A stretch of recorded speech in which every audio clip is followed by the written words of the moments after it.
Sean ustedes bienvenidas y bienvenidos a una emisión más de Radio Cosmos, un programa para una audiencia con conciencia donde el único límite eres tú.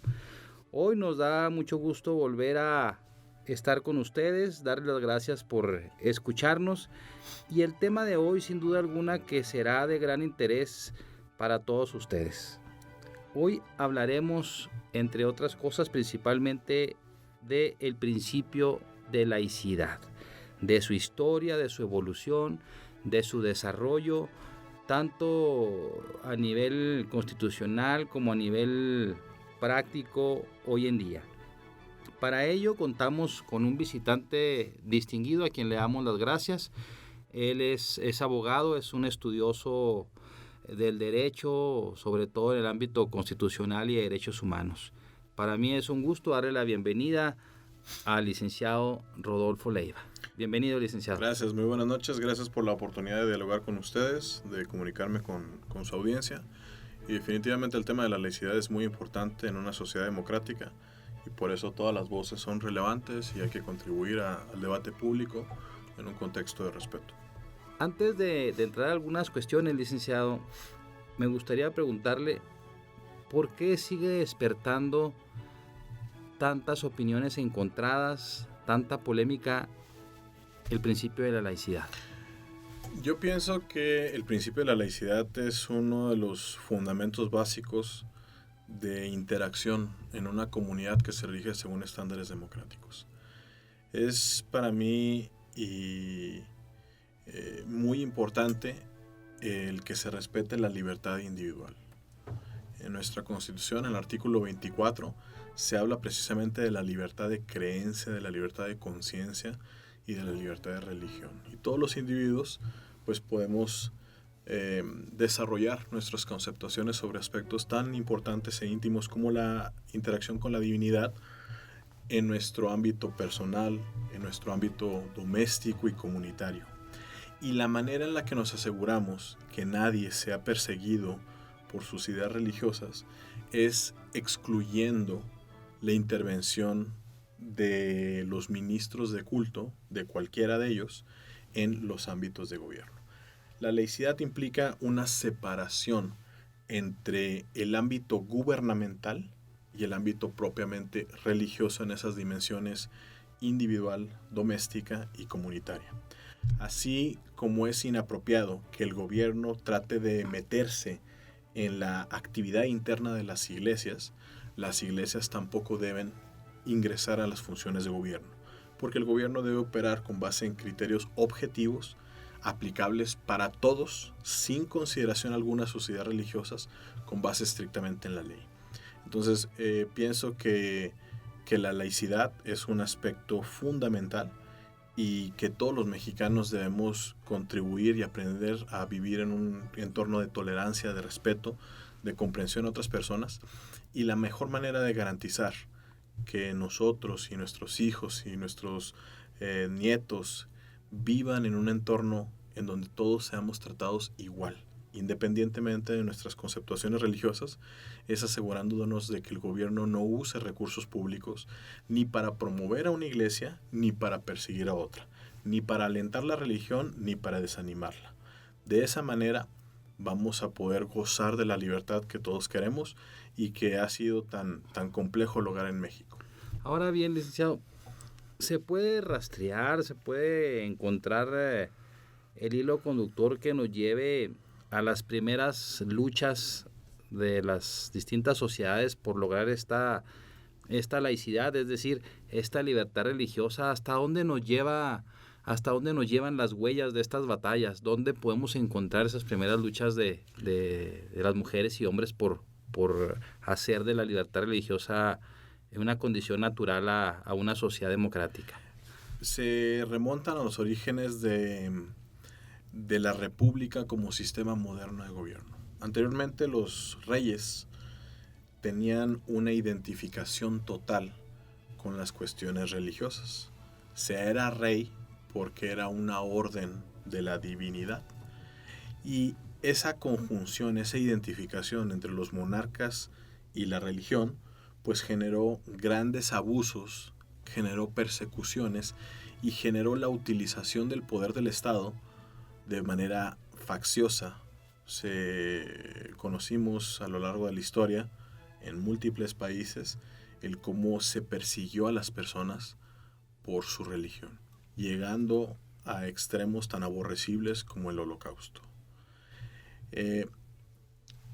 Para contrarrestar eso, cuando surge la República como una forma de gobierno que se basa en la renovación periódica de quienes ejercen el poder, de la limitación de sus actividades, de la interacción de los distintos funcionarios en un sistema de frenos y equilibrios, ya la legitimidad de los gobernantes no provenía de la religión, sino venía precisamente de los ciudadanos.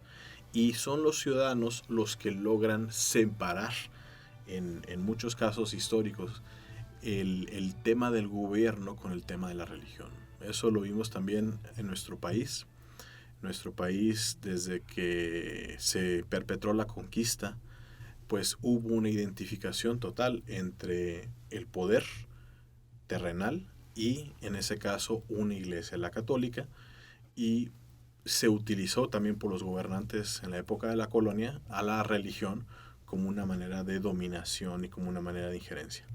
Pues tuvimos las leyes de reforma, en donde gradualmente se fueron separando los temas religiosos del gobierno. Por ejemplo, el registro civil. Ahora todas las personas tienen derecho a que sean registrados los nacimientos, el que se efectúen los matrimonios, el que haya divorcios cuando los matrimonios no funcionan, y todo se hace estrictamente por una autoridad civil sin que tenga injerencia la iglesia. Y eso generó contiendas muy graves en el siglo XIX. Tuvimos la invasión francesa para defender la preponderancia también de la religión en el gobierno. Tuvimos la guerra de reforma y todavía en el siglo XX tuvimos la guerra cristera, porque pues había también contienda en el que a veces el gobierno asumía posturas extremas en contra de la religión. Yo creo que el modelo que tenemos en México desde 1992, cuando se reformó el artículo 130 constitucional, en el que sí se le reconoce ya existencia legal a las iglesias, en donde se permite que incluso los ministros de los diferentes cultos puedan votar, porque se trascendió la idea de que como ciudadanos iban a obedecer órdenes de un líder político extranjero, pero también se llegó a un arreglo específicamente, por ejemplo, por lo que atañe a los puestos de gobierno. Los ministros de culto tienen una vocación de servir a la feligresía de sus respectivas religiones, y hay una identificación tan fuerte entre la función de ministro de culto y el individuo que la está desempeñando, que considero que en la Constitución, la reforma de 1992 y la subsecuente adecuación de la Ley General de Asociaciones Religiosas y Culto Público establece una medida racional y proporcional por lo que atañe al acceso a las funciones públicas. Se señala de forma terminante que los ministros de culto de cualquiera de ellos no pueden desempeñar puestos de gobierno. Sin embargo, si quisieran aspirar a una carrera política y abandonar su vocación religiosa, en la Ley General de Asociaciones Religiosas se establece un modelo gradual de separación. Para los que quieran aspirar a un cargo de elección popular, deben haber dimitido del ministerio definitivamente 5 años antes de contender. Para los que desean desempeñar un cargo superior, se requiere una separación de 3 años. Y para los que quieren desempeñar un cargo menor en una administración pública, se requiere una separación de 6 meses. Entonces, pienso que en México tenemos un modelo apropiado de respeto a todas las religiones, de garantía de que las personas van a poder profesar su credo, y de participación de los ministros en una sociedad democrática, pero van a tener que elegir si desean continuar en un aspecto religioso o si desean contender para un cargo. Ahora bien, bueno, antes de ahondar en este tema en particular de esa reforma que usted menciona del artículo 130 ya en el sexenio del licenciado Carlos Salinas de Gortari, Me gustaría todavía, antes de detenerme en ello y platicar, ahondar un poco más, licenciado, incluso pareciera, no sé, por lo poco que me he documentado al respecto, incluso esa separación entre el poder, vamos a llamarle temporal y espiritual, aun y cuando a lo mejor estaba bajo otra perspectiva, se dice que fue allá por los primeros siglos de la vida cristiana que determina el rumbo de Occidente, y que el Papa Gelasio es el que, digamos, plantea una separación, pues que algunos la conocen como la teoría de las dos espadas, donde se dice, claro, bajo la perspectiva teológica seguramente, de que debe haber dos poderes, uno temporal, uno espiritual, el temporal representado en los reyes, y el espiritual, pues en este caso en el Papa como jefe de la Iglesia Católica, por supuesto que supeditado ese poder temporal al espiritual. ¿Hay algo de razón en esto? Sí, definitivamente, pues el debate en pro de la laicidad ha sido muy extenso, pero en últimas circunstancias se trata de algo muy básico. El gobierno, sea la forma que tenga, no puede dictarnos nuestra religión. El gobierno no puede influir en nuestros pensamientos religiosos. Eso es algo que nosotros tenemos que escoger. Es un derecho humano el escoger una religión, el cambiar de religión, el decidir a quién le manifiestas tu religión y el practicar tu religión sin presiones inapropiadas. Entonces, es una situación muy peligrosa cuando un gobierno se pone a fomentar a una iglesia o se pone a perseguir a otra. Porque lo hemos visto en algunas partes del país en donde comunidades enteras han tenido que emigrar a otros lugares precisamente porque han recibido presiones o persecuciones de funcionarios que están abusando de recursos públicos con fines religiosos. Entonces, es un debate muy importante y no podemos abandonar ese tema, porque cada vez que uno cede terreno en materia de libertad, se fortalece una especie de autoritarismo que es muy peligroso. Mira, yo como funcionario, evidentemente tengo mis propias ideas religiosas, pero debo tener muy claro que no debo hacer ninguna alusión a mis propias ideas en el desempeño de mi función. Por ejemplo, se los explico a mis alumnos porque tratamos de estos temas cuando estudiamos los aspectos de la libertad constitucional. Si yo todas las clases comenzara haciendo una invocación religiosa, les pregunto a los alumnos que si está correcto. Entonces, algunos dicen, sí, pues es su religión. Sí, pero el meollo de la cuestión es, mi religión la practico en mi casa, en el templo, en mi comunidad, pero no es mi papel el practicar mi religión en la universidad pública en donde estoy impartiendo una clase de derecho. Y les pongo el ejemplo de que como soy una persona muy convincente, pues al rato voy a tener a varios alumnos repitiendo las invocaciones religiosas. A lo mejor nada más por miedo a que les ponga una calificación reprobatoria. Entonces ahí es donde está un abuso de poder. Como los funcionarios debemos ser cuidadosos incluso hasta con nuestras manifestaciones de religión, incluso en nuestra indumentaria. Si un funcionario practica una determinada religión, bueno, puede traer su signo religioso, pero no tiene que hacer manifestación de él ni permitir que las personas lo vean, porque ahí estaría haciendo promoción indebida de la religión. Entonces, la laicidad implica un compromiso muy serio en pro de la tolerancia y de la libertad, el reconocernos como iguales todos, independientemente de cuáles son nuestras ideas, de cuáles son nuestros credos.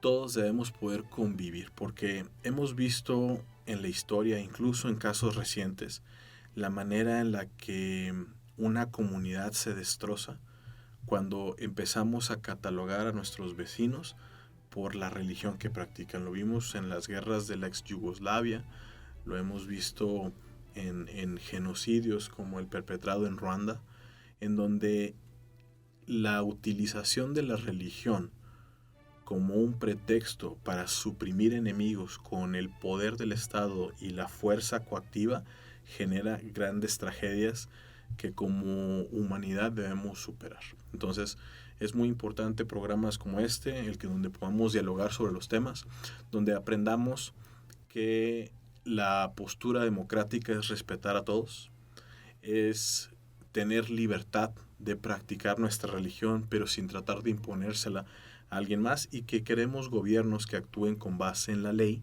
y que a todos nos traten por igual y que no nos identifiquen por nuestra religión. Ahora bien, licenciado, ya aterrizando un poco aquí en lo que es nuestro país y concretamente en el desarrollo de vida constitucional, pues no es sino hasta 1857 cuando por lo menos expresamente la Constitución ya no dice que la religión oficial será la católica. Y en la Constitución del 57 también, por primera vez se empiezan a poner prohibiciones electorales a quienes desean desempeñar el cargo de presidente, diputado, senador, en donde se les requiere que sean del estado seglar. Y entonces, efectivamente, posteriormente, en una reforma de 1873, se establece expresamente la libertad de creencia. Luego vino el periodo revolucionario y la Constitución del 17, que pienso que fue muy extrema, en donde el Estado adoptó una postura muy intensa de separación de la religión. Por ejemplo, no se reconocía la personalidad de las iglesias, el gobierno decidía cuál era el número de ministros que una determinada población requería. Entonces yo creo que la Constitución del 17 fue muy extrema, por lo menos en sus postulados. Sin embargo, nuestro propio sistema político atemperó las disposiciones extremas de la Constitución del 17, aunque tuvimos una guerra cristera, porque efectivamente en los 30 sí hubo un grave conflicto y pienso que sí hubo fallas de ambas partes.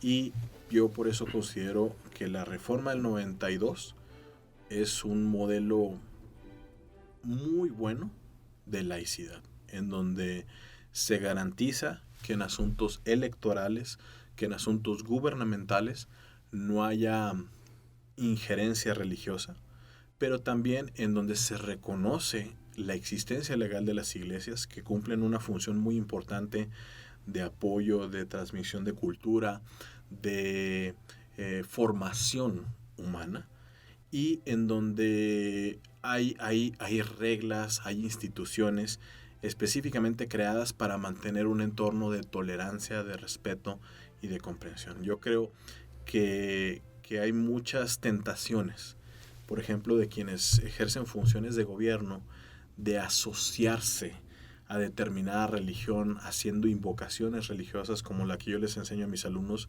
que está prohibida que yo haga como profesor. Con mayor razón está prohibidas que las haga el presidente, que las haga un gobernador, que las hagan presidentes municipales. Yo pienso que no se puede jugar con eso. Los que desempeñan cargos públicos deben ser los ejemplos mejores de republicanismo, de apego a la ley, y que sus ideas privadas sobre aspectos tan íntimos como la religión deben mantenerse así. La manera en la que se ganan los resultados y la legitimidad de los gobernantes en una república no es haciendo asociaciones con determinadas iglesias, sino generando acciones positivas y valiosas para los ciudadanos. Entonces yo creo que el fomentar el debate de la laicidad nos ayuda a estar pendientes de esos políticos que tratan de abusar de la religión para ganar legitimidad, y nos ayuda a saber cómo interactuar con los funcionarios, y nos ayuda también a comprender. Mira, por ejemplo, yo recuerdo en la primaria, yo estuve en una escuela religiosa y había una compañera que era de una religión diferente, pero a nosotros de niños nunca se nos explicó el que aprendiésemos a respetar las ideas de otros. Y lo único que nosotros veíamos es de que ella no participaba en los servicios religiosos. Pero pienso que también debemos trabajar con los niños. Debemos enseñarles que los que son diferentes a nosotros no son malos, sino simplemente son distintos y que debemos aprender a convivir. Por ejemplo, todavía en muchas escuelas hay presiones directas a la libertad de religión y de conciencia. Por ejemplo, la Comisión Nacional de los Derechos Humanos ha emitido varias recomendaciones respecto a niños testigos de Jehová, en que se rehúsan a saludar a la bandera porque es un precepto fundamental de su religión, el no alabar a algo que se pueda conceptuar como divinidad, y aún así reciben calificaciones reprobatorias en civismo o son expulsados. Entonces, la manera en la que vamos a progresar como país y como comunidad es aprendiendo a respetar a todos, aprendiendo a trabajar con todos y el dejar que otros, que cada quien ejerza sus libertades de una manera responsable conforme a la ley.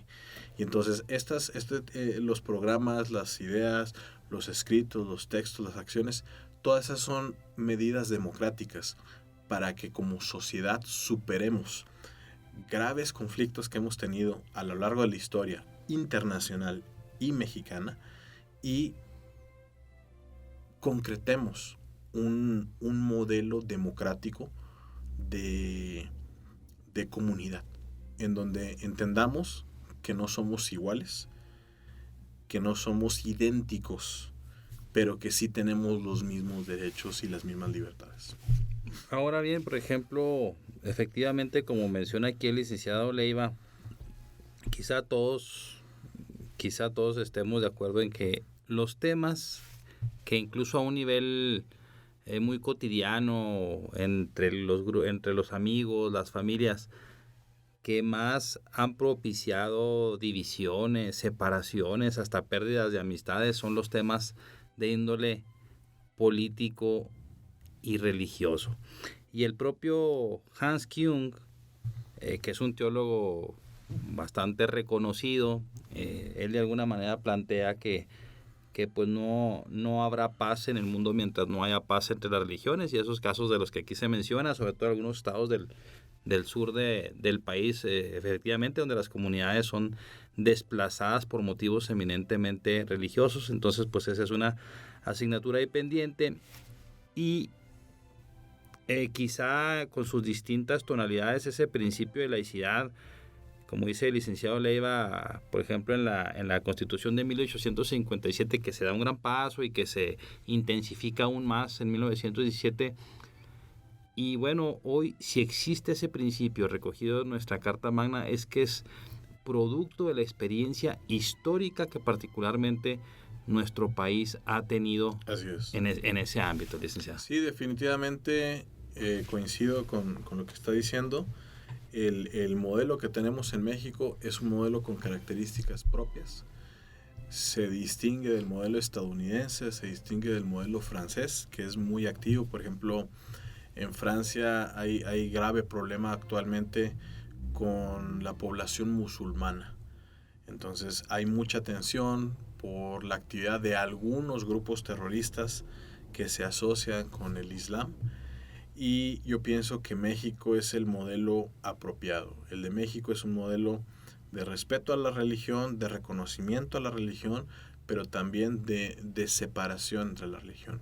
En Estados Unidos pienso que ha habido resoluciones muy importantes y se da una situación peculiar porque Estados Unidos fue fundado por perseguidos religiosos del Reino Unido. Y sin embargo, en Estados Unidos han entendido que aunque la religión es muy importante y es un país muy religioso, no debe involucrarse el gobierno en ellos. Entonces, ahí no es una cuestión acabada. Así como incluso la democracia. La democracia todavía no es una cuestión acabada porque, aunque algunos políticos hablen de democracia, su comportamiento es antidemocrático. Aunque algunos políticos se comprometan a cumplir con la Constitución, hacen invocaciones religiosas para ganar apoyo popular. Entonces, en una democracia, todos los ciudadanos de todas las edades, de todos los orígenes, debemos hacer nuestra parte. ¿Por qué? Porque la democracia se genera con la actividad de los ciudadanos. Y la manera en la que podemos contribuir a un entorno de respeto, pues es primeramente educando a nuestros hijos mejor de cómo fuimos educados, educándolos en el respeto, educándolos en comprender a los que son diferentes a nosotros, a los que tienen un modo de vida distinto, a los que practican religiones variadas. Y en esa interlocución, en el comprender a otros que son diferentes a nosotros, es como encontramos la base del progreso democrático. Cuando los ciudadanos trabajan objetivamente en pos de lo que beneficia a todos, sin tratar de usar los recursos comunitarios para imponer una determinada visión política, religiosa o de cualquier índole. Entonces, es positivo que hablemos de esto. Necesitamos seguir haciéndolo porque dice, en la historia es algo muy, muy peculiar.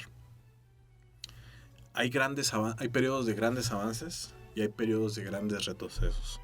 O a veces se avanza poco y se retrocede poco. Es un vaivén histórico. Y entonces debemos estudiar la historia para comprender los extremos que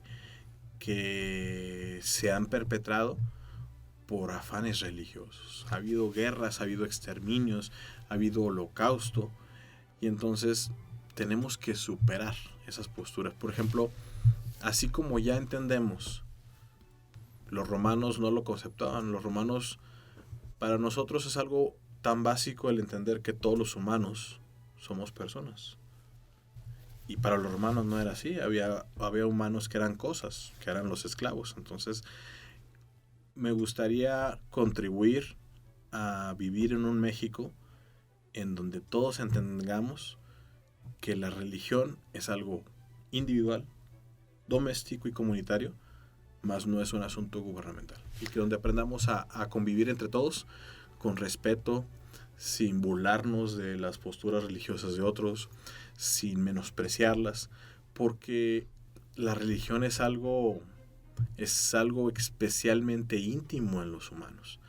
Y entonces todo lo que se hace para perjudicar o para presionar la religión de otros, pues estamos, quienes lo realizan, están dañando aspectos centrales de esos individuos.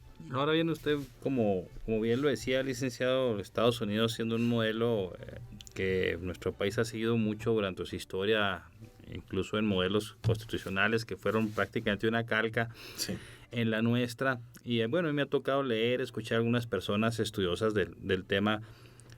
No obstante que Estados Unidos efectivamente es un país que se jacta en términos de este estado, de su religiosidad.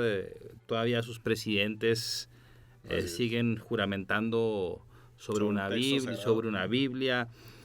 Su billete principal, bueno, el dólar, tiene una leyenda que dice que en Dios creemos, pero en Dios confiamos.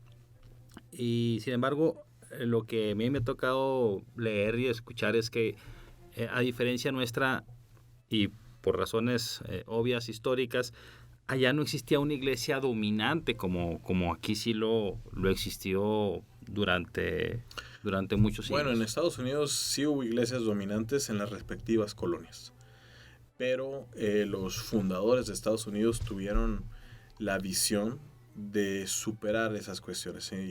Y algo que me llama la atención en Estados Unidos es que la laicidad se ha ido perfeccionando, no en el texto constitucional, sino a través de las decisiones judiciales. En Estados Unidos la Suprema Corte es una instancia muy importante que resuelve controversias entre los poderes o entre los poderes y los ciudadanos, y con algunas decisiones ha ido marcando una pauta. Por ejemplo, el cuidar mucho que no se utilicen fondos públicos para alentar a una determinada religión. Y nosotros, en cambio, tenemos 3 artículos constitucionales específicamente aplicables a la laicidad en términos generales, sistémicos. El artículo 24 sobre la libertad religiosa, el artículo 40 que señala que la laicidad es una característica de todos los gobiernos, que todos los gobiernos en México deben tener, el artículo 130 donde habla del principio de separación histórica, y un artículo adicional en el tercero donde se garantiza en materia educativa la comprensión de las diferentes filosofías y no la promoción de una determinada religión en las escuelas públicas. Sin embargo, nos hace falta todavía que las instituciones hagan acciones concretas para defender esos principios que los mexicanos acordamos y que concretamos en nuestra Constitución. Hace falta que los profesores entiendan y apliquen esos criterios. Hace falta que los presidentes municipales, los diputados, los gobernadores, el presidente, los funcionarios cualesquiera que sean sus posiciones, entendamos eso. Hace falta también ese diálogo interreligioso, es decir, el que no se marque a las personas, el que se respete esa dimensión tan importante del humano y que convivamos. Fíjate, a mí me llama mucho la atención en ciertos periodos de España, por ejemplo, cuando había la dominación musulmana, había comunidades muy fuertes judías, había comunidades cristianas y había un intercambio cultural muy importante, comercial, entre las distintas religiones. Cuando se da la reconquista y se expulsan los musulmanes, es cuando se empieza a adoptar otra vez una postura de separación, de persecución, de conversión forzada. Por ejemplo, la persecución que han sufrido los judíos. Y eso lo vemos incluso aquí en México, ¿no?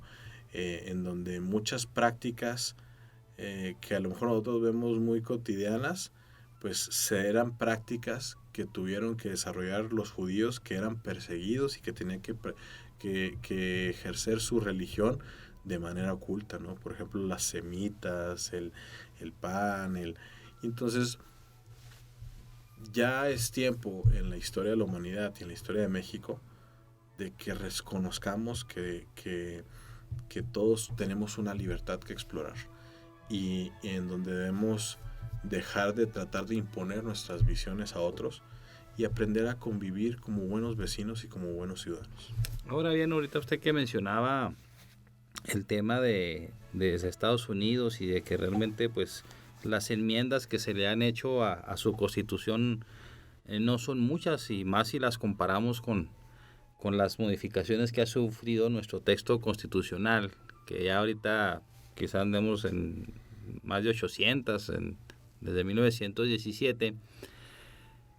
¿Hay algún caso emblemático que usted conozca en este sentido de resoluciones judiciales en defensa de este principio de laicidad? Y viene a mi mente incluso una cinta, una película para quien la quiera ver. No recuerdo con exactitud si este es el título, pero se llama algo así como El juicio del mono, y trata de un juicio que se lleva por que se le pretende, cosa contraria, prohibir a un maestro, no me acuerdo si era de nivel secundaria, que enseñara la teoría de la evolución en esta dualidad, ¿verdad? De estas visiones que están sumamente polarizadas, por un lado el creacionismo y por otro lado el evolucionismo. Sí, efectivamente, aquí la cuestión es el origen de los recursos. En las escuelas públicas y en las instituciones públicas en las que se utilizan los recursos que todos contribuimos, definitivamente no puede haber ni promoción de la religión ni persecución, ni alentar a una determinada iglesia, ni hostigar a otra. Debe haber una posición de estricta neutralidad.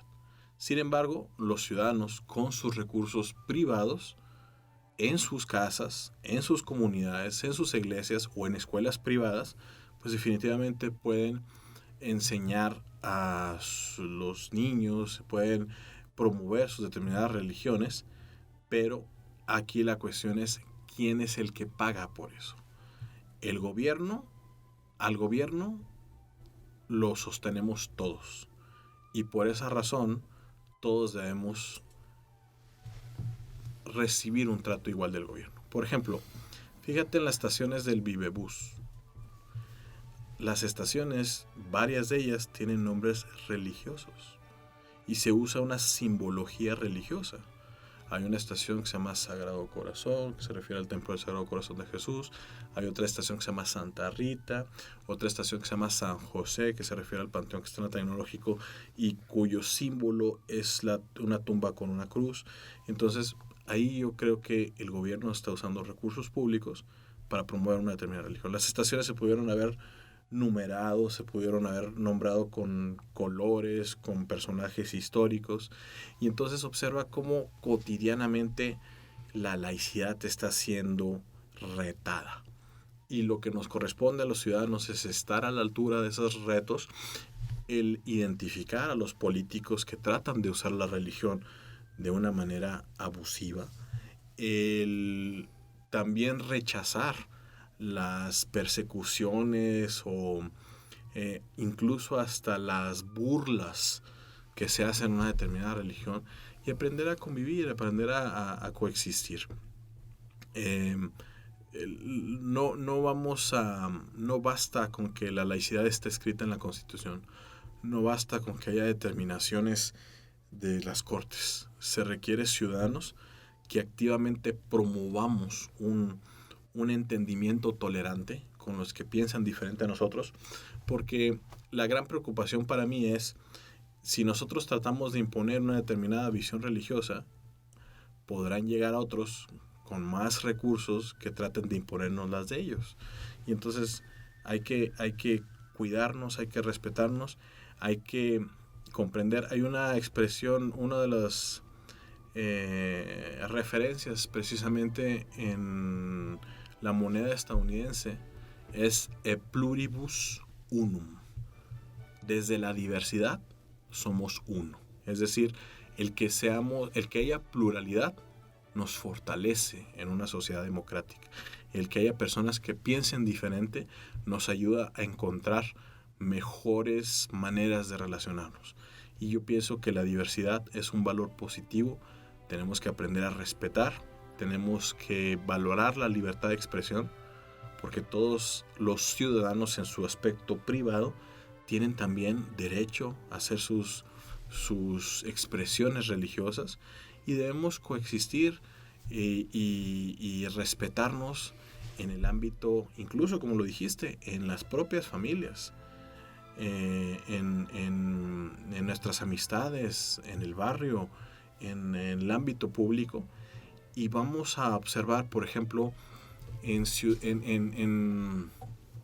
sociedades en donde esta diversidad es respetada, son sociedades que prosperan, y en donde las sociedades hay individuos que persiguen a otros por sus ideas o por sus expresiones, ahí vemos sangre, vemos exceso, vemos lágrimas, vemos llanto, vemos personas en miseria y que donde no están prosperando económicamente. En cambio, en los lugares en donde hay respeto, hay comprensión, hay tolerancia y hay un trabajo en equipo comunitario, ahí vemos hacia dónde debe ir México y hacia dónde debe ir Chihuahua. Incluso, bueno, no traigo en este momento los datos a la mano así exactos en montos y porcentajes, pero otro caso que representa de alguna manera la otra cara de la moneda en esto que hablamos de los Estados Unidos, en la utilización de recursos públicos, es España. Así donde no sé si financia, que incluso que a nivel constitucional están las disposiciones de subvencionar o no subsidiar A la Iglesia Católica. A la Iglesia Católica. Entonces es la otra cara de esta moneda de la que estamos hablando. Así es. Y bueno, creo que aquí se ha mencionado por nuestro invitado, el licenciado Leiva, algo muy importante. Laicidad, neutralidad, es decir, mantener esa neutralidad del gobierno, por supuesto, para no inclinar la balanza ni a favor ni en contra, aún por encima incluso pues, de las preferencias naturales, que creo que aquí no nos queda lugar a dudas que no es de lo que se está hablando. En el fuero interno, así es, cada quien conserva esa libertad de creer e incluso hasta de no creer. Así es.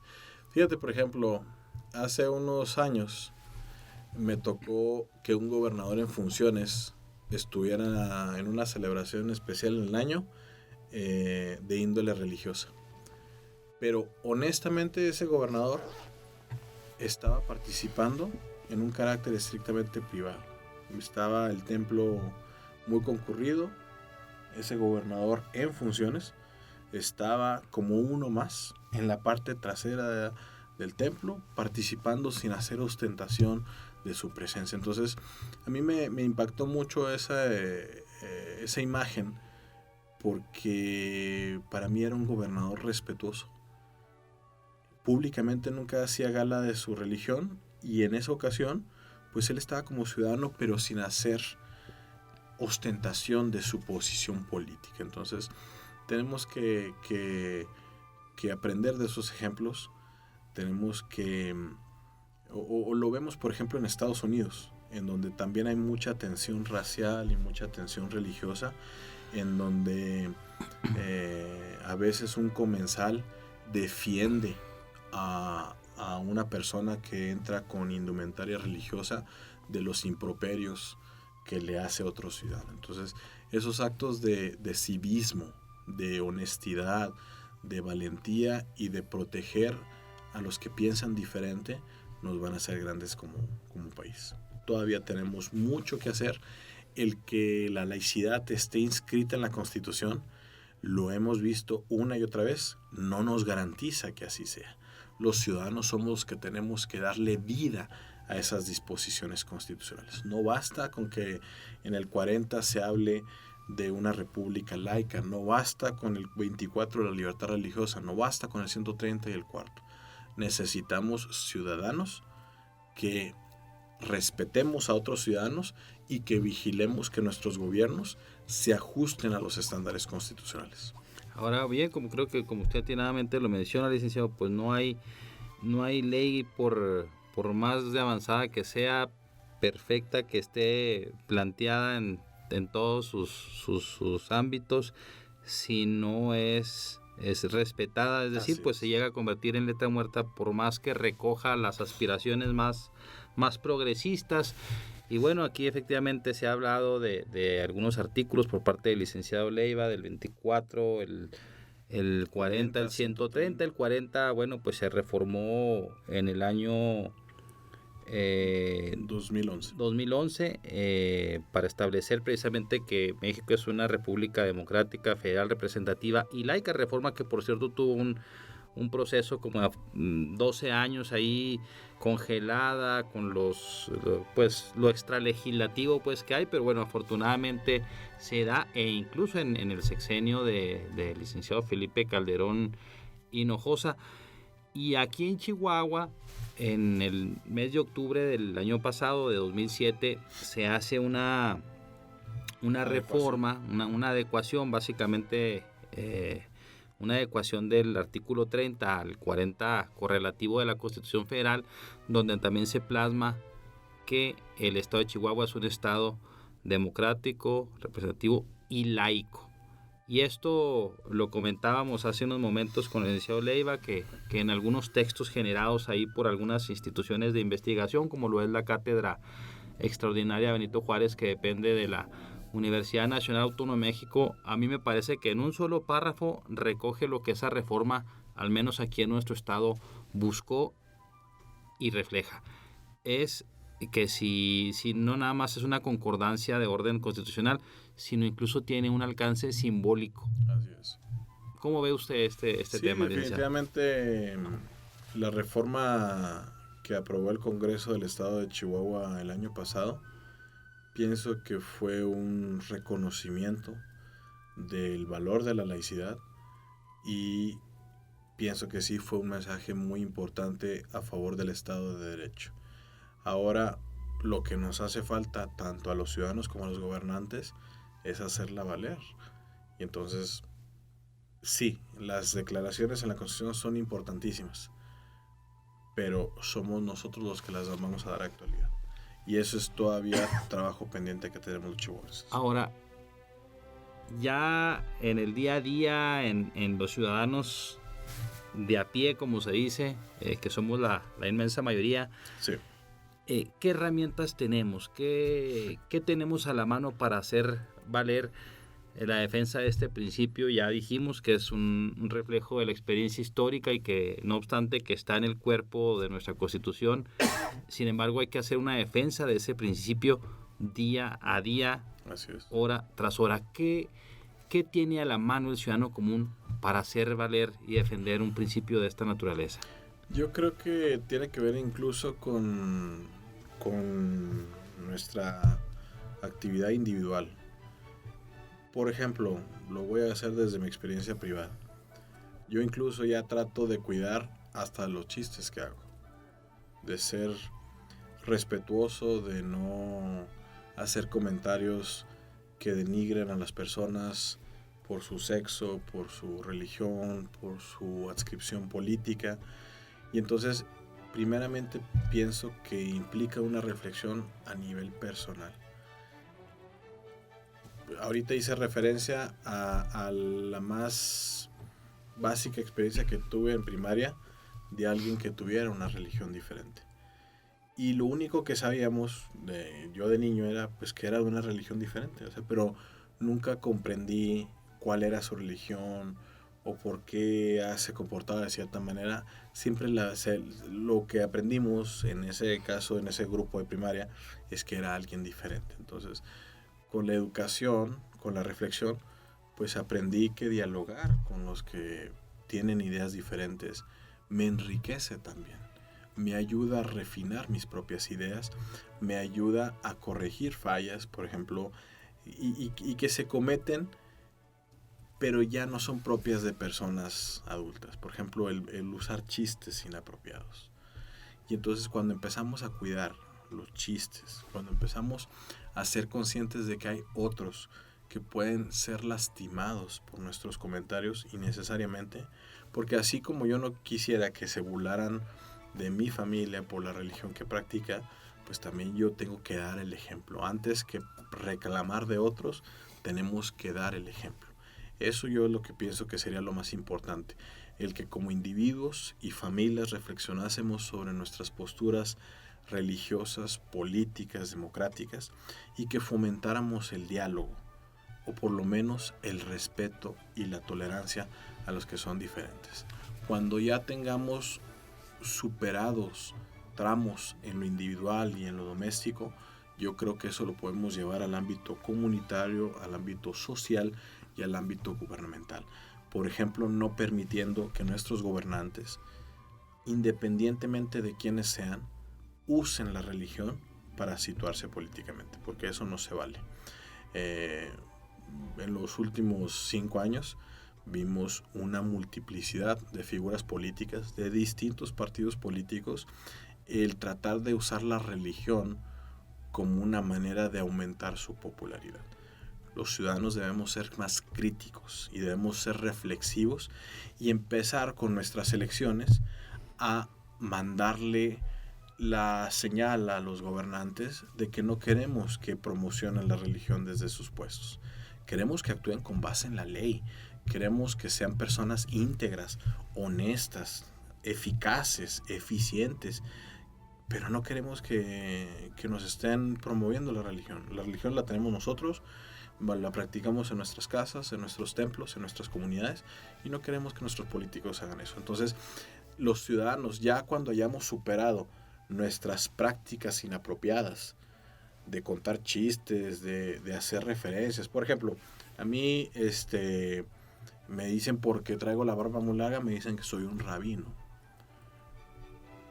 Otra vez ahí te fijas que ahí está el antisemitismo el latente. Vemos a alguien porque trae la barba crecida, debe ser judío. Entonces esa categorización, ese etiquetamiento que hacemos es muy dañina, incluso para el ámbito individual. Tenemos que superar los prejuicios y lo superamos con información, con entendimiento, con diálogo, con ejercicios como el que estamos realizando el día de hoy, y también al ámbito público debemos ejercer una selección política. No vamos a querer gobernantes que violen el principio de laicidad. Ya no vamos a votar por ellos. Vamos a así como por ejemplo tuvimos al ingeniero Dávila, que fue integrante del Comité de Participación Ciudadana y que en la propia entrevista hizo expresiones homofóbicas y que la sociedad actuó diciendo no queremos a ese individuo que hizo expresiones homofóbicas representándonos una responsabilidad pública. Con la misma decisión deberíamos actuar con los gobernantes de cualquier partido político, de cualquier nivel, que traten de usar la religión para ganar influencia personal. Debemos excluirlos democráticamente dejando de votar por ellos. Pues definitivamente que este es un aspecto que por ser de orden cultural pues tiene mucho camino pues que recorrer para... Pero lo podemos lograr. Para cambiarse, sí, por lo menos nosotros sentar esas bases, sembrar esa semilla para las futuras generaciones. Y bueno, habrá que decir aquí que aún y cuando hemos hablado aquí con el licenciado y nos ha dado algunas pinceladas desde aspectos históricos, jurídicos, teóricos, este no es un asunto muy lejano, decía, a la ciudadanía de a pie, a la ciudadanía que comúnmente ve lejanos este tipo de temas y que probablemente pueda pensar, bueno, pero pues a mí ese principio si es para los gobernantes. Sin embargo, hay que entender que este principio de laicidad, es decir, de neutralidad, de no favorecer a partir de una confesión religiosa a favor o en contra, y no obstante que ya está en los textos, pero sí tiene que seguirse haciendo una defensa, porque bueno, pues todavía hay quienes añoran esos fueros, esas dominancias.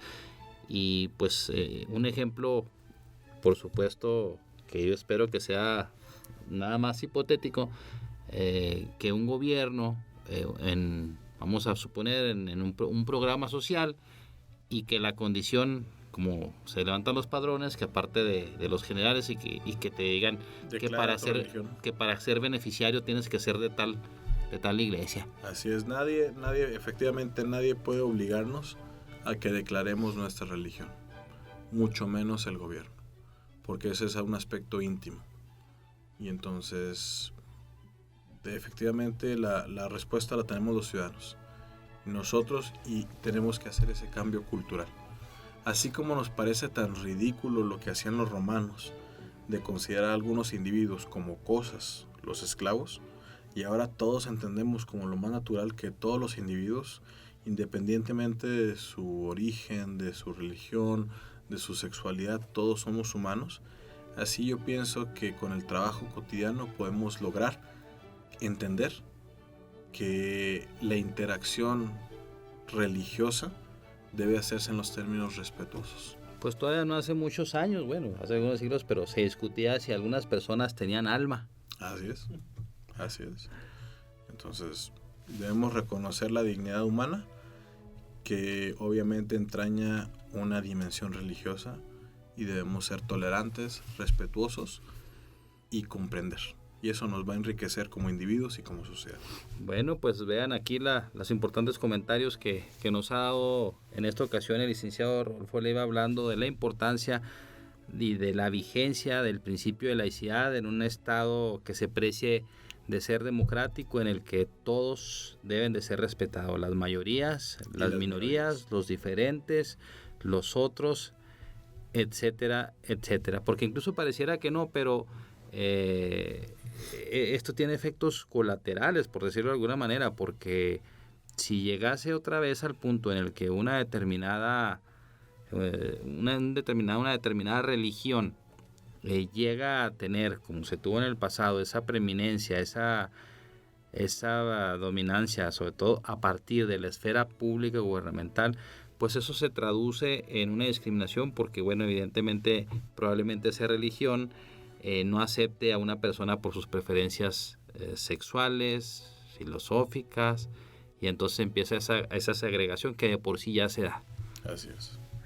Licenciado. Una regresión que no debemos permitir. Una regresión, pues ahí está el mensaje para todos quienes nos escuchan. Este tema todavía da para mucho y lo importante es que en mesas de esta naturaleza, bueno, pues estamos platicando, debatiendo, poniéndolo sobre la mesa, analizándolo de distintos ángulos.